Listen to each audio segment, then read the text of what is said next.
श्री शिवाय नमस्तुभ्यम। हर हर महादेव। इस वीडियो में पशुपति व्रत की सुंदर कथा का श्रवण करेंगे। शास्त्रों में दो पशुपति व्रत की कथा का विधान कहा गया है। दोनों कथा का इस वीडियो में हम सभी सुंदर श्रवण करेंगे। कहा जाता है मात्र 5 पशुपति व्रत सभी कामना सिद्ध करने में सहायक हैं। लाखों लोग इस व्रत को करने से सभी मनोकामना पूर्ति कर चुके हैं। अगर आप व्रत करते हैं या नहीं भी कर पाते हैं तो भी सुंदर सी पशुपति व्रत की कथा का श्रवण करें।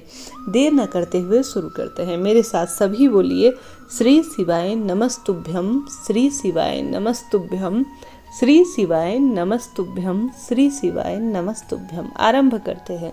तो एक बार की बात है, भगवान शिव नेपाल की सुंदर तपोभूमि से आकर्षित होकर एक बार कैलाश छोड़कर वहां आए और वहीं ठहरे। इस क्षेत्र में वह 3 सींग वाली चिंकारा अर्थात हिरण के रूप में विचरण करने लगे।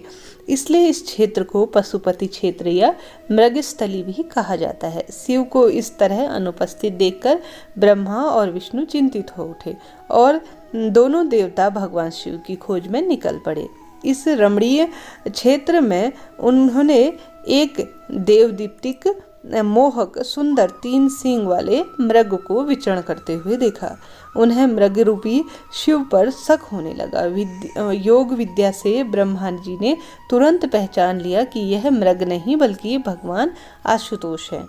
परंतु जैसे ही ब्रह्मा जी उछल पड़े देखते ही और मृग के सींग को पकड़ने की कोशिश करने लगे। इससे मृग के सींग के 3 टुकड़े हो गए थे। उसी सींग का एक पवित्र टुकड़ा टूटकर यहाँ पर भी गिर गया, जिसके कारण यहाँ महारुद्र जी का जन्म हुआ, जो आगे चलकर पशुपति नाथ जी के नाम से प्रसिद्ध हुए। भगवान शिव की इच्छा के अनुसार भगवान विष्णु ने महादेव भगवान शिव को मोक्ष देने के बाद नागमती के ऊंचे टीले पर एक लिंग स्थापित किया, जो पशुपति के रूप में प्रसिद्ध हुआ।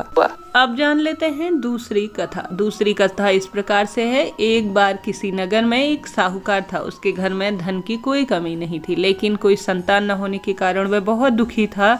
संतान प्राप्ति के लिए वह हर सोमवार को पशुपतिनाथ व्रत करता था और पूरी श्रद्धा के साथ शिव मंदिर जाकर महादेव और माँ पार्वती का पूजन किया करता था। उसकी भक्ति देखकर एक दिन माँ पार्वती प्रसन्न होकर भगवान शिव से साहूकार की मनोकामना पूर्ण करने का निवेदन करने लगी। पार्वती जी के आग्रह पर भगवान शिव ने कहा कि हे पार्वती, इस संसार में हर प्राणी को उसके कर्मों का फल भुगतना पड़ता है और इसके भाग्य में जो है उसे वह भुगतना ही होगा। लेकिन पार्वती जी ने साहूकार की भक्ति को देखकर उसकी मनोकामना पूर्ण करने की इच्छा व्यक्त की। पार्वती के आग्रह पर महादेव ने साहूकार को पुत्र प्राप्ति का वरदान तो दिया, लेकिन उन्होंने बताया कि वह बालक सिर्फ 12 वर्ष जीवित रहेगा। माता पार्वती और भगवान शिव की बातचीत को साहूकार सुन रहा था, इसलिए उसने न तो इस बात पर खुशी व्यक्त की और न ही दुख। वह पहले की भांति महादेव की पूजा आराधना करता रहा। कुछ समय बाद साहूकार की पत्नी ने एक पुत्र को जन्म दिया। जब वह बालक 11 वर्ष का हुआ तो उसे पढ़ने के लिए काशी भेजा गया। साहूकार के पुत्र के मामा को बुलाकर उसे बहुत सारा धन देकर विदा करते हुए कहा कि बालक को काशी विद्या प्राप्त करने के लिए ले जाओ। तुम लोग रास्ते में यज्ञ हवन इत्यादि करते जाना, ब्राह्मणों को भोजन दक्षिणा भी देते हुए जाना।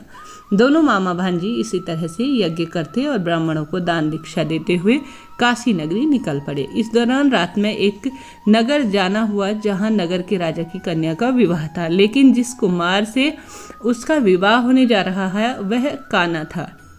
राजकुमार के पिता ने अपने पुत्र के काना होने की बात को छुपाने के लिए सोचा क्यों ना उन्होंने साहूकार के पुत्र को दूल्हा बनाकर राजकुमारी से विवाह करा दूं। विवाह के बाद इसको इतना धन देकर विदा करूंगा और राजकुमारी को अपने नगर में ही ले जाऊंगा। लड़के को दूल्हे के वस्त्र के कपड़े पहनाए राजकुमारी से विवाह करा दिया। साहूकार का पुत्र ईमानदार था, उसे यह बात सही नहीं लगी, इसलिए उसे अवसर पाकर राजकुमारी के दुपट्टे पर लिख दिया कि तुम्हारा विवाह तो मेरे साथ हुआ है, लेकिन जिस राजकुमार के संग तुम्हें भेजा जा रहा है वह एक आंख से काना है। मैं तो काशी पढ़ने जा रहा था। जब राजकुमारी ने चुन्नी पर लिखी हुई यह बात पढ़ी तो उसने माता पिता को यह बात बताई।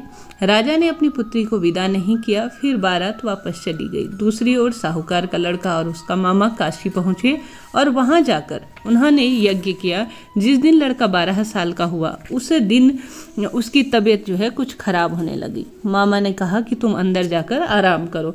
शिवजी के वरदान अनुसार कुछ ही देर में बालक के प्राण निकल गए। मृत भांजी को देख उसके मामा विलाप करने लगे। संयोगवश उसी समय शिवजी और माता पार्वती उधर से निकल रहे थे। पार्वती माता ने भोलेनाथ से कहा, स्वामी मुझे इसके रोने का स्वर सहन नहीं हो रहा है, आप इस कष्ट से इस व्यक्ति को अवश्य दूर करें। जब शिवजी मृत बालक के समीप गए तो वह बोले कि यह साहूकार का ही पुत्र है जिसे मैंने 12 वर्ष की आयु का वरदान दिया था। अब इसकी आयु पूर्ण हो चुकी है, लेकिन मातृ भाव से विभोर माता पार्वती ने कहा, हे महादेव आप इस बालक को और आयु देने की कृपा करें, अन्यथा इसके वियोग में इसके माता पिता तड़प तड़प कर मर जाएंगे। माता पार्वती के पुनः आग्रह करने के बाद उस लड़के के जीवित होने का वरदान दिया महादेव ने। शिवजी की कृपा से वह जीवित हो उठा। शिक्षा पूरी करके लड़का मामा के साथ अपने नगर की ओर चल दिया। दोनों चलते हुए उस नगर में पहुंचे जहां विवाह हुआ था। उस नगर में भी उन्होंने यज्ञ का आयोजन किया। उस लड़की को ससुर ने उसे पहचान लिया और महल ले जाकर उसकी खूब खातिरदारी की और अपनी पुत्री को विदा कर दिया। इधर जो है साहूकार और उनकी पत्नी भूखे प्यासे रहकर बेटी की प्रतीक्षा कर रहे थे। उन्होंने प्रण लिया था कि यदि उनके बेटी की मृत्यु का समाचार मिला तो वह प्राण त्याग देंगे, परंतु अपने बेटे के जीवित होने का समाचार पाकर वह बहुत खुश हुए। उसी रात भगवान शिव ने साहूकार के स्वप्न में आकर कहा, हे सृष्टि मैंने तेरे सोमवार और महादेव और पशुपति व्रत और कथा सुनने का जो पूजन पाठन का फल है तुझे दे दिया है। मैं तुझसे बहुत प्रसन्न हूँ। तेरे पुत्र को लंबी आयु का वरदान प्राप्त होगा। इसी कारण से जो कोई प्रभु आराधना में, महादेव की पूजा आराधना में सोमवार व्रत, पशुपति व्रत या जो है मनोकामना पूर्ति के महादेव के व्रत करता है और इन कथाओं को सुनता है, पढ़ता है, उसके सभी दुख दूर होते हैं और मनोकामना पूर्ण हो जाती है। तो इस तरह से यह कथा थी सोमवार पशुपति व्रत की। तो आप सभी ने भी दोनों कथाओं का श्रवण किया। मुझे आशा है महादेव आपकी भी सुनेंगे और तत्काल आपकी मनोकामना पूर्ण करेंगे। कैसा लगा वीडियो बताइएगा जरूर। कमेंट्स बॉक्स में महादेव का स्मरण करना ना भूले। हर हर महादेव।